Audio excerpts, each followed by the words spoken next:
नमस्कार दोस्तों, मैं नीतू सिंह। दोस्तों, आज मैं आपको बताने जा रही हूँ कि साल 2025 धनु राशि वालों के लिए कैसा रहेगा। आइए जानते हैं। सबसे पहले जानते हैं आर्थिक रूप से कैसा रहेगा यह साल। आर्थिक मामलों के लिए साल 2025 की शुरुआत से लेकर मई महीने के मध्य भाग तक धन का कारक बृहस्पति छठे भाव में रहेंगे।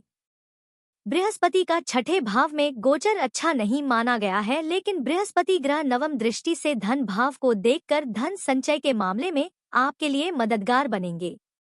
धन स्थान के स्वामी शनि देव भी मार्च के महीने तक तीसरे भाव में अपनी राशि में रहकर आपकी आर्थिक पक्ष को मजबूत करना चाहेंगे।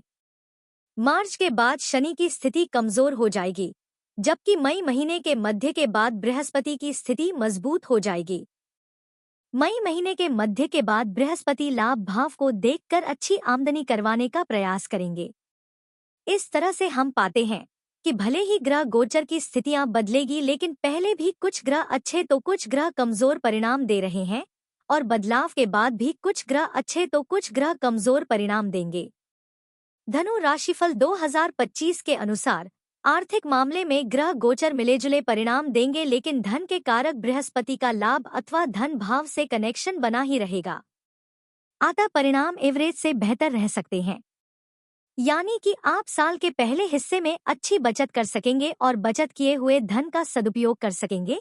वहीं साल के दूसरे हिस्से में आप अच्छी कमाई कर सकेंगे। धनु राशि वालों, व्यापार व्यवसाय की दृष्टिकोण से भी साल 2025 आपको मिलेजुले परिणाम दे सकता है। एक और जहां दशम भाव पर मई महीने तक राहु केतु का प्रभाव बना रहेगा, वहीं मार्च से लेकर बाकी के समय में शनि का प्रभाव रहेगा। ये दोनों ही स्थितियां कार्यक्षेत्र के दृष्टिकोण से बहुत अच्छी नहीं कही जाएंगी, अर्थात कामों में धीमापन देखने को मिल सकता है। आप जिनके साथ मीटिंग करने जा रहे हैं या जिन पर आपका काम धंधा निर्भर करता है, उन लोगों का अधिक सपोर्ट नहीं मिल पाएगा। धनु राशिफल 2025 के अनुसार आपकी रुचि भी काम धंधे में कुछ हद तक कम हो सकती है, लेकिन इन सबके बीच सकारात्मक बात यह रहेगी कि मई महीने के मध्य भाग से लेकर साल के बाकी के समय में बृहस्पति का गोचर आपके सप्तम भाव में रहेगा, जो आपके व्यापार व्यवसाय को बढ़ावा देने का काम करेगा। बुध का गोचर भी साल के अधिकांश समय आपका फेवर करता हुआ प्रतीत हो रहा है। इन सभी स्थितियों को मिलाकर हम कह सकते हैं कि इस साल व्यापार व्यवसाय आसान नहीं रहेगा। मेहनत अधिक लग सकती है, कठिनाइयां भी रह सकती है, लेकिन लगातार कोशिश करते हुए आप न केवल अपने लक्ष्य तक पहुंच सकेंगे, बल्कि व्यापार व्यवसाय में तरक्की भी कर सकेंगे और अच्छा मुनाफा भी कमा सकेंगे। फिर से स्पष्ट कर दूं कि यह तमाम उपलब्धियां संभव है, लेकिन उनके लिए कठिन श्रम, परिश्रम और अच्छी योजनाओं पर काम करने की आवश्यकता रहेगी। भूमि और भवन से संबंधित मामलों की बात करें तो इस मामले में साल थोड़ा सा कमजोर रह सकता है। हालांकि इस साल का दूसरा हिस्सा तुलनात्मक रूप से बेहतर रहेगा। साल की शुरुआत से लेकर मई महीने तक चतुर्थ भाव में राहु का गोचर रहेगा, जो भूमि और भवन से संबंधित मामले में कुछ अड़चने या परेशानियां देने का काम कर सकता है। बेहतर होगा जमीन जायदाद से जुड़े मामलों को इस बीच में टाला जाए। फिर भी यदि ऐसे निर्णय लेने बहुत जरूरी हो तो विवादित और संदेहास्पद सौदों से बचा जाए। अगर आपको किसी भी तरह के फर्जीवाड़े या फ्रॉड का संदेह हो तो ऐसे सौदों से दूर रहना ही समझदारी का काम होगा। मई महीने के बाद से राहु का गोचर चतुर्थ भाव से दूर हो जाएगा और चतुर्थ भाव के स्वामी बृहस्पति की स्थिति मजबूत हो जाएगी, लेकिन शनि का गोचर चतुर्थ भाव में आ जाएगा। ऐसे में परिणाम भले ही तुलनात्मक रूप से बेहतर हो, लेकिन मामले रिस्क फ्री जोन में नहीं रहेंगे, अर्थात कुछ न कुछ रिस्क बना ही रहेगा। फिर भी इस मामले में साल के पहले हिस्से की बजाय साल का दूसरा हिस्सा ज्यादा अच्छा कहा जाएगा।